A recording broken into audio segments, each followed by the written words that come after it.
Turn off the alarm. Yeah, that's it. Yes, to turn off the alarm. You know what I used to do? Because I would turn off the alarm, right? I would go, okay, cool. And go back to sleep.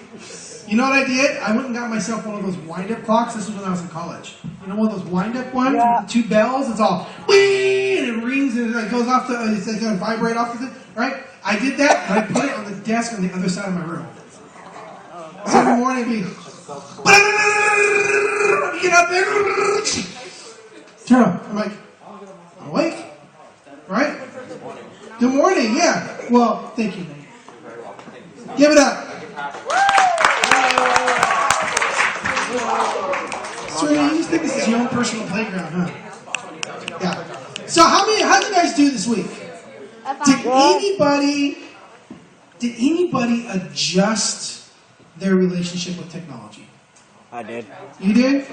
You did? Anybody else? What did you do, Raymond? I just did it for like 1 week. I just did it. I only check it on the weekends. Oh, just checked it on the weekends. Nice. Anybody else have a little story how you adjusted your relationship with technology? Yeah.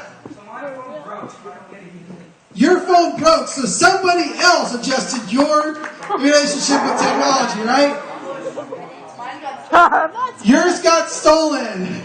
Yeah, so it's like outside forces controlled your relationship with technology. Well, I'll tell you what, I made some adjustments.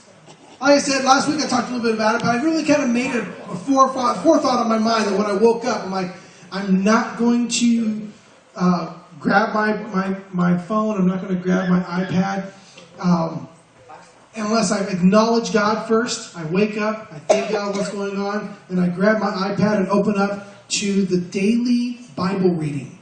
Anybody ever track that? You guys know that you can do the daily Bible reading if you go to the church website?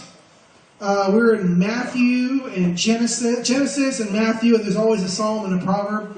But you can be on the same boat. You can be on the same line where everybody else is reading in the church. Because you go to the church website, there's a link to go to Bible Gateway, and the scriptures are right there. You just click on it, and it's a great way to use your technology to get you closer to God. So you can do that, or I don't want to be like, technology is evil. It's the devil. No, technology is not evil. It's not the devil. You can use it. But you got to remember, what does it come down to? Who is in control? Control. That's right. Simon mentioned that last week. I think you guys remember that. I appreciate that.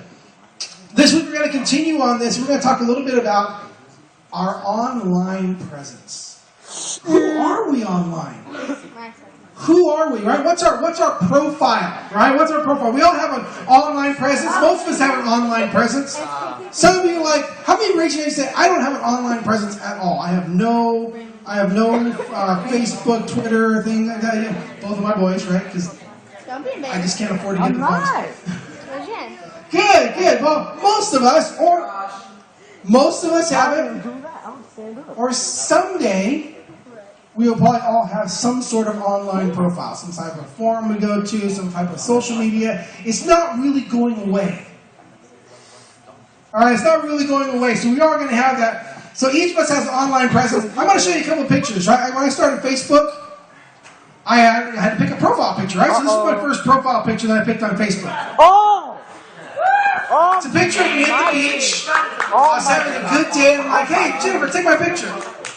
I can't remember what I'm doing with my hands. I think they're in my pocket. I'm wearing shorts, my hands in my pocket. I'm just like, what's up? Dude, you look like... Right? That's before I bought those fedoras. I just had like this outside hat, whatever. Right? Then I got the next picture. This is my next profile picture. Oh my God! I was feeling fabulous that day. Oh my God! Right? Those are not my sunglasses. Oh my God!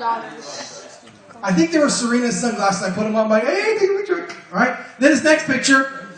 Right, this next one, I had just gotten this piece of equipment as a Steadicam. I'm like, dude, I got a Steadicam. I'm running around the Steadicam. I'm like, hey, somebody take my picture. All right, I go, I'm going to put that on my Facebook because I'm wearing a Steadicam. It's so awesome. All right, then this is the next one that I have is my profile picture. This is pretty recent. This is like last year. I had just gotten those sunglasses, right? I'm wearing one of my cool fedora hats, and I just like, in fact, you can see my cell phone in the picture, and my car. My car's in the picture. Then, of course, Star Wars came out, and I did this to my picture. Let's go. All right, where's that next one? Star Wars came out, and you can do this on Facebook. Yeah! And I had to be the bad guy. Right? I had to be the bad guy. All right, we can clear the pictures out. Now, I chose those pictures when I was on Facebook, and when at those moments, I chose those pictures because they meant something to me at the time. Well, the first one was like, I just need a picture of me, and I have the picture on my computer that we took on vacation. But the rest of them was like, oh, hey, look, I want to change my picture. I'm going to put on these star sunglasses. Right? And the next one, I'm like, oh, I got this new piece of equipment. That was awesome. The next one's like, I got these new sunglasses. I need something that's clear because everything else, it just didn't look, it wasn't nice and sharp. It didn't look. But I chose those for a reason because those profile pictures represent who I was at that time. Who I wanted to project myself to be to everybody who was following me on Facebook. Now, I want you to know, I am on Facebook. I can't handle that much more social media. Like, I have a Twitter account and I have Instagram, but it's just, there's people, hey, get me on LinkedIn and Google Plus and this and that and Snapchat. And I'm like, I can't keep up with it. Facebook is about all I can keep up with. And so if you ever want to find me, I'm on there. All right? Now, we're always choosing how we want to be seen. We're making choices in what we wear. We're making choices in what we post on the pictures. We're always choosing how we want to be seen. Like right now, what do you know about me just by looking at me right now? You're a decent man. Your name's Scott. I like Star Wars, right? You can kind of see that. Now I didn't even buy this shirt. Somebody bought this shirt for me because they knew I liked Star Wars. That's how much they knew I liked it. They went out and bought a shirt for me, so it was really awesome. Now, if you were to walk into my office, what would you know about me if you walked into my office, right? You can't go to my office right now, but to put up the picture, this is the picture I took today of my office. We have a picture? You like Legos? There we go. Star Wars! We got my Star Wars posters, got my lightsabers on the wall. I got my director's chair. I got my Lego set. One of the Lego sets is another one just you can't see here. But you know what? I like Star Wars, right? I like movies, movie posters like Legos. You can kind of get to know a person by what they wear, by what is around them. We make choices all the time in what we're going to say about ourselves and what we're going to project to others. All right? I see a Cowboys fan in here. I see another Star Wars fan. Cowboys! Star Wars! Oh, there's a Denver Broncos fan. Star Wars! What we got? Somebody likes dirt biking? What is that? Scott. Fame. Oh, gotcha. Yes. What's your first impression of looking at me? You're a musician. I just happen to know that about you. That's me. All right, so what do your posts... Think about this for a second. What do your posts online say about you? Think about that for a second. Think about the pictures that you put on there, the things that you say. Have you ever stopped to think of, what do they say about me? The answer is probably yeah, because you're carefully choosing what you put out there. How many of you I just put whatever out there and I don't care? Few of you, good job. But I want you to look at this from a slightly different perspective. Shh. Think about the last thing you posted on whatever, Snapchat, Facebook, Twitter. Think about the last thing you posted. Some of you are like, hope nobody saw that. It's on the internet. Everybody in the world can see it. Anyway, think about the last thing you posted. Shh. It's in your mind. What does that say about God? Not that you had to talk about God. But what did you posting that say about God? Because we all represent God. Not just us Christians. Not just as Christians. As human beings, we represent God. Alright, let's look at the creation story. Something really amazing in the creation story. Ready? Let's look at this set of verses here. In Genesis 1:21, it says, "So God created the creatures of the sea, and every living thing which is on the water, the teams, and all the things that move in it, according to their kinds. And every winged bird, according to its kind." Next one. God made the wild animals according to their Kind. the livestock according to their Kind. and all the creatures that move along the ground according to their Kinds. All right? You keep making up a pattern here? Yeah. God said, I made the fish to look like fish. I made the cattle to look like cattle.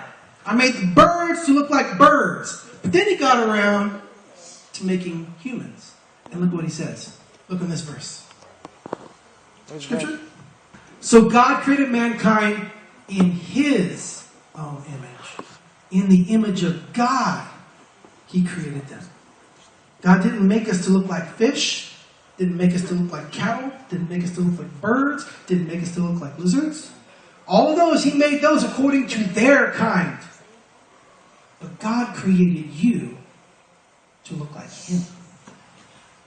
God created you to be a reflection of him. You are not like the animals. You're not like the animals. In fact, you have special value.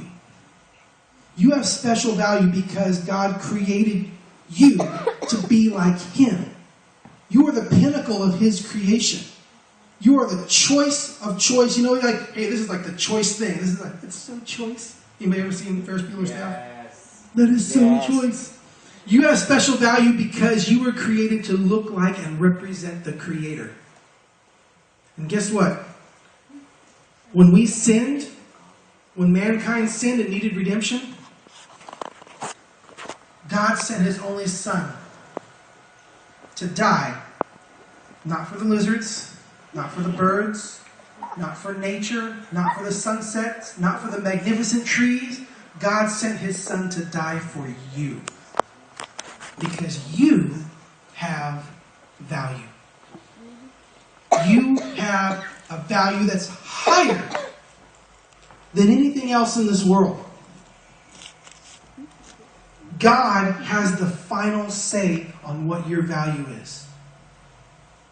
Nobody else has the right to tell you how much you're worth. Let me say that again so it sinks in. Nobody else